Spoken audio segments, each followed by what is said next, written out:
तो राजनीति हमारी जिंदगी को सबसे ज्यादा प्रभावित करती है, इसलिए हम सबकी क्या जिम्मेदारी है?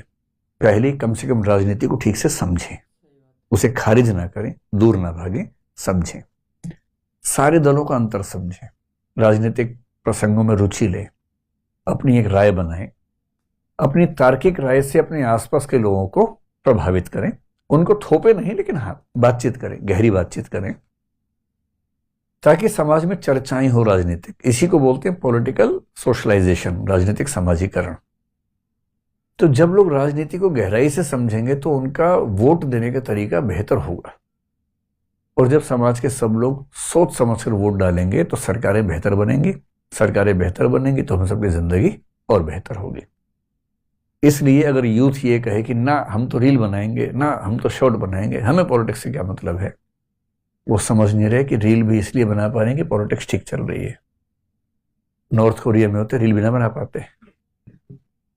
इसलिए सरकारें ठीक रहें, ये काम हम सबका है। निदा फाजिली का एक बहुत प्रसिद्ध शेर, दोहा है, बल्कि शेर तो नहीं दोहा है, मैं था अपने खेत में तुझको भी था काम, मैं था अपने खेत में तुझको भी था काम, तेरी मेरी भूल का राजा पड़ गया नाम।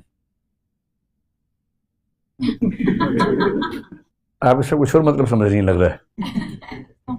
मैंने क्लास में बच्चों को सुनाया एक बार, तो उन्होंने क्या क्या मतलब निकाल लिया इस बात का, बड़े खराब खराब मतलब निकाले। बच्चे तो बच्चे ही होते हैं, और 22, 24, 25 साल के बच्चों का वैसे ही हार्मोन्स अलग लेवल पे बह रहे होते हैं।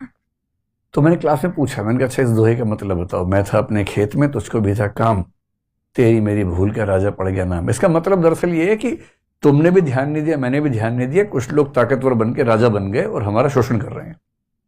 उन बच्चों ने क्या बोला, तेरी मेरी भूल का राजा पड़ गया नाम। तो ऐसे ऐसे उपद्रवी किस्म के लोग समाज में है कि किसी अच्छी बात का कितना खराब मतलब निकाल लेते हैं, क्या बोले उन लोगों को। चलिए आप समझ गए कि आप अपने काम में मसरूफ थे, मैं अपने काम में मसरूफ था, इसलिए कोई गलत व्यक्ति सत्ता में ना आ जाए। ये हम सबकी जिम्मेदारी है, सामूहिक जिम्मेदारी है।